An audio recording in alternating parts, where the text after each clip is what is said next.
Hi sir, good evening. எனக்கு breast cancer பத்தி கொஞ்சம் சொல்றீங்களா சார்? ஆஹ் என்னுடைய பெயர் டாக்டர் கே ராமலிங்கம். என்னுடைய முதற்கண் வணக்கத்தை என்னுடைய நேயர்களுக்கும் மற்றும் நண்பர்களுக்கும் கேன்சர் ஃப்ரேம் அல்லது மற்றும் ப்ரூடென்ட் ப்ராக்சிஸ் என்ற சேனல் மூலமாக தெரிவித்துக் கொள்கின்றேன். இன்றைய காலகட்டத்தில் புற்றுநோய் என்பது பெரிதாக பேசப்பட்டு வருகின்ற ஒரு நோயாக கருதப்படுகிறது. அந்த புற்றுநோய்க்குரிய காரணிகள் எல்லாமே எண்ணற்ற காரணிகளை ஐடென்டிஃபை பண்ணியிருக்காங்க அப்படின்னு சொல்லலாம். இதுல குறிப்பாக ஒரு சில புற்றுநோய்களுக்குரிய ஆராய்ச்சிகள் உலகம் பூராவும் எல்லா நாடுகள்லையும் செய்யப்பட்டு வருகின்றது. சுமார் முக்கியமாக அதுல பாத்தீங்கன்னாக்கா இந்த மார்பக புற்றுநோய் என்பது பெண்களுக்கு வருகின்ற ஒரு பெரிய அபாயமாக தெரியப்பட்டு வருகிறது அல்லது சொல்லப்பட்டு வருகின்றது. இப்போ அண்மை காலங்களில் வளர்ந்துள்ள வளர்ச்சியின் காரணமாக, அதாவது டெக்னாலஜி தொழில்நுட்ப வளர்ச்சியின் காரணமாக அந்த மார்பக புற்றுநோய் தடுப்பதற்குரிய டெஸ்ட் அல்லது சோதனைகள் அதிகமாக இப்பொழுது இதுன்னு சொல்லலாம். ஃபார் எக்ஸாம்பிள் இப்போ பிரஸ்ட் செல்ஃப் எக்ஸாமினேஷன் சொல்லிட்டு பிஎஸ்இ அப்படின்றத நான் சொல்லியிருப்பேன் எல்லா இடத்துலையுமே. அதன் மூலமாக ஒவ்வொரு பெண்ணும் 30 வயது கடந்த பிறகு அந்த புற்றுநோய் கட்டி மார்பகத்துல இருக்குதா இல்லையான்றத அவங்களுடைய செல்ஃபாகவே அவங்களே தானாகவே எப்படி செய்ய வேண்டும் என்று ஒரு தொழில்நுட்பம் இருக்கிறது. அதன் வாயிலாக அவர்கள் அறிந்து கொள்ளலாம். அதற்கு மேலாக மம்மோகிராம் என்ற இதன் மூலமாக சுமார் ஒரு 30 ஆண்டுகளுக்கு முன்னால மம்மோகிராம் அவ்வளவு வளர்ச்சி அடையலன்னு தான் சொல்லலாம். ஆனா இன்றைய காலகட்டத்துல மம்மோகிராம் மூலமாக அமெரிக்காவில் மாத்திரம் ஒரு காலத்துல மார்பக புற்றுநோய் மூலமாக 20,000 பெண்கள் உயிரிழந்ததாக டேட்டா சொல்லப்படுகிறது அல்லது தரவுகள் குறிப்பிடுகின்றன. ஆனா இந்த மம்மோகிராம் அல்லது மம்மோகிராஃபி என்று சொல்லப்படுகின்ற மம்மோகிராம் தொழில்நுட்பத்தின் மூலமாக ஒரு 40 வயதை கடந்த அமெரிக்க பெண்கள் ஒரு வருடத்திற்கு அல்லது 2 வருடத்திற்கு ஒரு முறை அந்த மம்மோகிராம் செய்வதன் மூலமாக இன்றைக்கு 20,000க்கும் மேற்பட்ட பெண்கள் அந்த மார்பக புற்றுநோயிலிருந்து தவிர்க்கப்பட்டிருக்கிறார்கள் அல்லது அதை முதல்லயே கண்டறியும் பட்சத்துல அவர்களுக்கு தடுப்பு உபாயங்கள் வழங்கப்பட்டிருக்கின்றதுன்னு சொல்லி கண்டுபிடிச்சிருக்காங்க.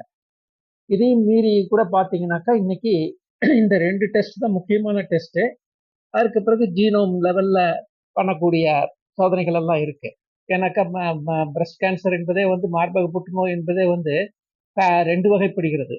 ஒன்று சூழ்நிலை காரணிகள் மற்றும் நம்முடைய உடல்லையே ஏற்படுகின்ற சில உள்காரணிகள் மூலமாக ஏற்படுத்தப்படுகிறதுன்ட்டு. இன்னொரு வகை இது மார்பக புற்றுநோய் எப்படி ஏற்படுதுன்னாக்கா அதுக்கு ஹெரிடிட்டரி பிரஸ்ட் கேன்சர் அப்படின்னு சொல்றாங்க. அதாவது பாரம்பரியமாக வருகின்ற பிரஸ்ட் கேன்சர் அப்படின்னு சொல்லிட்டு இது பார்ப்பதற்கு இது உலகம் பூராவும் பார்த்தீங்கன்னாக்கா ஒரு 3-5% அல்லது விழுக்காடு பெண்களுக்கு இந்த மாதிரி ஒரு ஃபேமிலியல் கேன்சர் அல்லது ஹெரிடிட்டரி பாரம்பரிய நோயாக இந்த மார்பக புற்றுநோய் தோன்றுகிறதுன்னு கணக்கிடப்பட்டிருக்கிறது. இந்த மார்பக புற்றுநோய் இவ்வளவு அண்மைக்கால வளர்ச்சிகள் ஆகியும் இன்றைக்கும் அதன் மூலமாக இறப்புகள் நிறைய நேரிடுகிறதுனால அதை பற்றிய ஆராய்ச்சிகள் அதுக்கு தெரப்பியூட்டிக் ரிசர்ச்னு சொல்றது. தெரப்பியூட்டிக்னாக்கா மருந்துகளை கண்டுபிடிக்கிற ஆராய்ச்சி முறைகள் அது இன்றளவும் தொடரப்பட்டு வருகின்றதுன்னு தான் சொல்லணும். ஸோ அந்த வகையில பார்க்கும்போது இந்த மார்பக புற்றுநோய் பற்றி புரிதல் என்பது ஒவ்வொரு பெண்ணுக்கும் அவசியமாகின்றது. ஸோ முதல்ல விழிப்புணர்வு ஏற்பட்டாதான் அதை பற்றிய செய்திகளை சொல்வதன் மூலமாக விழிப்புணர்வு ஏற்படும். அந்த மாதிரி விழிப்புணர்வு ஏற்படும் பொழுது ஒரு பெண்ணுக்கு ஒரு சுய இதை எப்படி சோதனை பண்ணிக்கலாம் அப்படின்ற ஒரு உந்துதல் ஏற்படும். அதே மாதிரி ஒரு 40 வயதை கடந்தவங்களுக்கு மம்மோகிராம் செஞ்சுக்கணும்னு தோணும். அதர்வைஸ் இந்த வளர்ந்த நாடுகள்ல இருக்கிற பெண்களுக்கு இந்த அவேர்னஸை இருக்காது. வளர்ந்த நாடுகள் முதல்லயே இதை பற்றி எல்லாம் விழிப்புணர்வு ஏற்படுத்துவதன் மூலமாகவும் அங்கங்க இருக்கக்கூடிய சோதனை சாலைகள் மூலமாகவும் அவர்கள் அந்த சோதனைகளுக்கு உட்படுத்தப்பட்டு அவர்கள் இன்றைக்கும் நல்லா வாழ்றாங்கன்னு தான் சொல்லணும். நன்றாக இருக்கிறாங்கன்னு சொல்லிட்டு.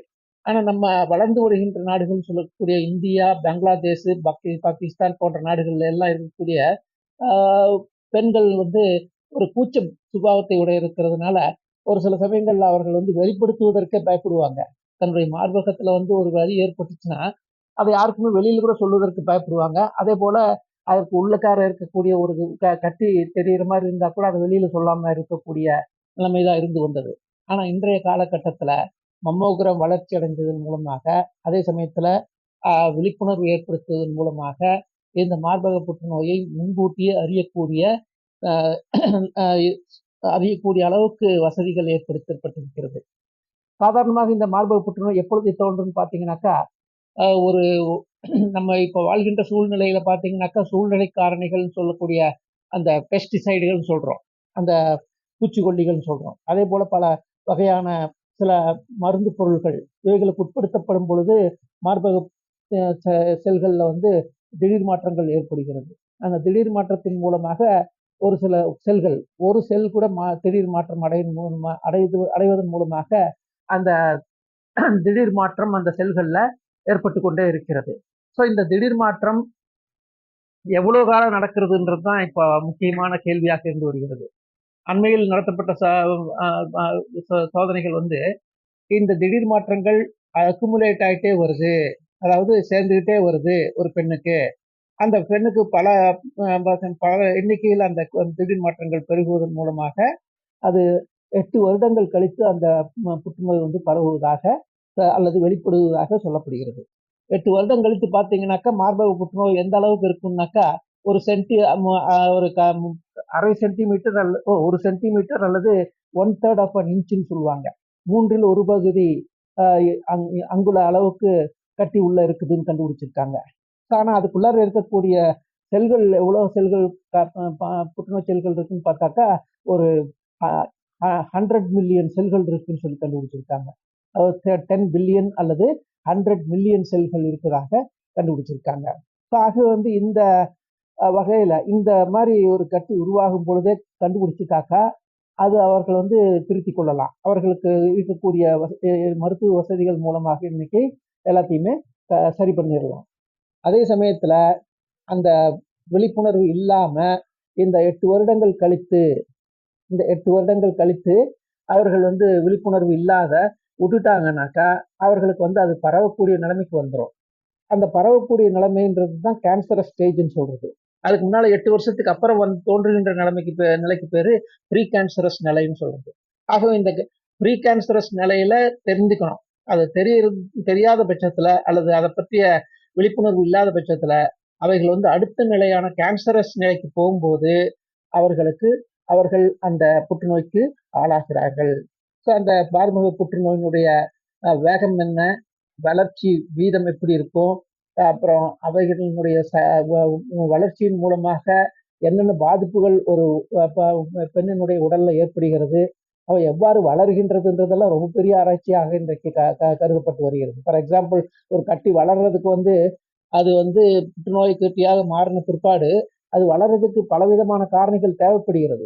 அதுக்கு உணவு ஊட்டச்சத்து வேணும்னு சொல்றாங்க, ஆக்சிஜன் குறைந்த அளவுல இருக்கணும்னு சொல்றாங்க, பல்வேறு வகை அமினோ அமிலங்கள் தேவைன்னு சொல்லியிருக்காங்க, குளுக்கோஸ் வந்து முக்கியத்துவம் ஒரு உணவுப் பொருளாக கருதப்படுகிறது, அதே போல ஃபேட் அல்லது கொழுப்பு அமிலங்கள் வந்து முக்கியமாக கருதப்படுகிறதுன்னு சொல்லியிருக்காங்க. ஆகவே இந்த பலவித காரணிகளை பற்றி அந்த புற்றுநோய் வளர்ச்சி எவ்வாறு ஏற்படுகிறது, அது எவ்வாறு பரவுகிறதுன்றது பற்றிய விளக்கங்களை அடுத்த உரையில நான் விளக்கமாக உங்களுக்கு சொல்ல விரும்புகின்றேன்.